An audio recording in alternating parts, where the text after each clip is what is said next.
Not all wine should be stored the same. I'm Kamaron Lockwood with Chowhound, and I'm going to show you how to store your reds, your whites, and your sparklings, and keep you from doing it wrong. So let's talk about red wine. A lot of people think that it could be stored at room temperature. I feel like this is a little bit of a difficult thing to kind of hone in on because room temperature has changed since people probably made that quote. I think ideally the room temperature is somewhere between 72, 75 degrees, which I don't think is relevant. I personally think that a lot of people also think that you shouldn't chill red wine, and I think that that is also misleading. A lot of red wines, I think, sit preferably in the 55 to 65 degree temperature range. Not only the temperature is important, but also the humidity of where it's stored. I think a sweet spot's right around 70% humidity. The entire purpose of that is because of the cork. You don't want the cork to dry out. It's really important to make sure that the cork stays moist. So when you're storing a wine, this is why a lot of times you'll see it angled on a shelf. We really want to keep that cork wet. And it keeps it from drying out and keeps from air getting in, which can oxidize your wine. Not all wines, are not susceptible, especially nice wines. There's plenty of times I've had nice wines that were corked or had a damaged cork. And essentially cork means that air's gotten to it, dried out the cork, it oxidized, it was some improper storage, or it was just a bad cork. And that does happen. I think it's one of the most common ways to store wine. It doesn't mean it's without flaw. So I need to open it. We're gonna grab our wine key, something that is very important. It's got several different little tools. We'll talk about how those all work. First thing we wanna do is we wanna remove the top foil to just unseal the cork. We're gonna take our little knife that's on our corkscrew, open that up. We are going to hold it in one spot, turn the bottle around till we get all the way around it, exposing the cork itself. Next thing we're gonna wanna do, grab our actual corkscrew. We're gonna make sure to not go in at an angle. We wanna really get right in the center of the cork. We're gonna twist down. And what we wanna do is we wanna keep going till we get to the top of this last little pigtail here. And the way that we have our corkscrew, it's kind of incrementally like step. So we wanna use the incremental steps of the wine key to take this in 2 stages. So we're going to take the first stage, which is this notch here, put it on the edge of our wine bottle, and we are going to pull the cork halfway. Once we get to a point where we've stopped, the next thing we want to do is bring this back to the neutral spot, pull this down, and get to this next layer, the final layer of your wine key. Something to be aware of. Typically when you have a cork that is damaged, it can tell you a lot of things about maybe the way the wine was stored, and it could potentially affect the way the flavor of the actual wine is going to taste. It smells delicious.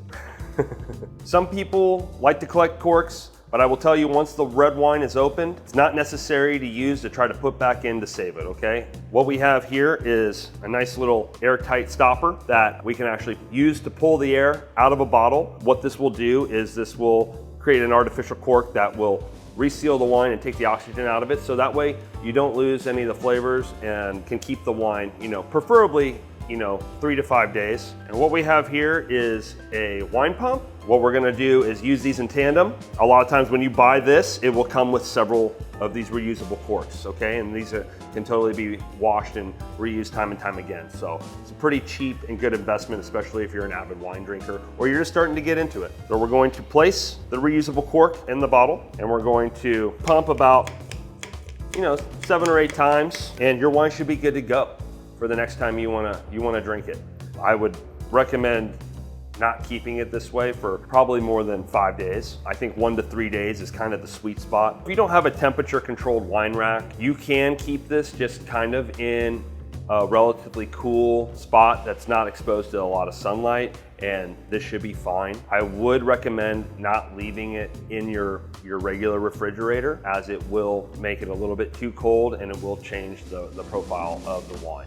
Now we're gonna move on to white wines. White wine we have here is actually gonna be a pretty simple process. A lot of white wine producers have kind of moved over to screw caps, which some people think are cheap and not flashy, but I think that they do a really good job of preserving the integrity of the wine and keeping them from getting oxidized and going bad, which is a really important thing to note with white wines, being that they can't be stored necessarily as long as a red can be. 1 to 3 years is kind of the sweet spot range for most whites. Now, that doesn't mean that whites in general can't be stored longer, It just depends on the recommendation of the producer and the type of vintage or wine that it actually is. So, in storing of your white wine, my recommendation is not keeping it in the fridge, and I think this is something that a lot of people do. They buy a white wine, they immediately put it in the fridge. I think optimal temp for me for a white wine, and probably a lot of places, is about in the 40 to maybe 45 to 50 degree range. And a lot of white wines I do feel like have moved to screw caps, and this is even the best part about white wine drinking with screw caps is that when you're done with it at the end of the night,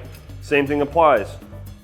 Put the cap back on it, place it in the fridge, and this will be good up to 3 to 5 days, really. Like, I think 1 to 3 days is ideal, but 3 to 5 days on most white wines, it will hold and still have the integrity of all the flavor.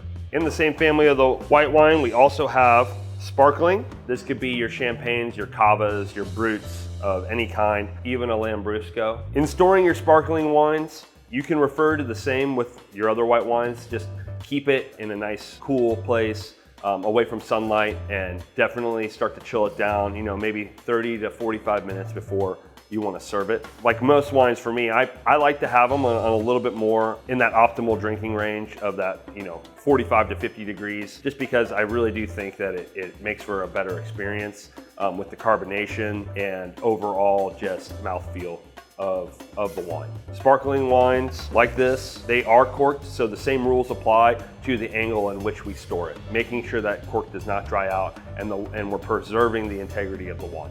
Now that brunch is over, we're gonna talk about storing this, assuming that there is some left, which is kind of rare, but it does happen. We're gonna go ahead and grab our nice little champagne wine cage, and we're going to just place this, and we're just gonna clamp this down over it. The carbonation that's still left in the bottle will increase the pressure.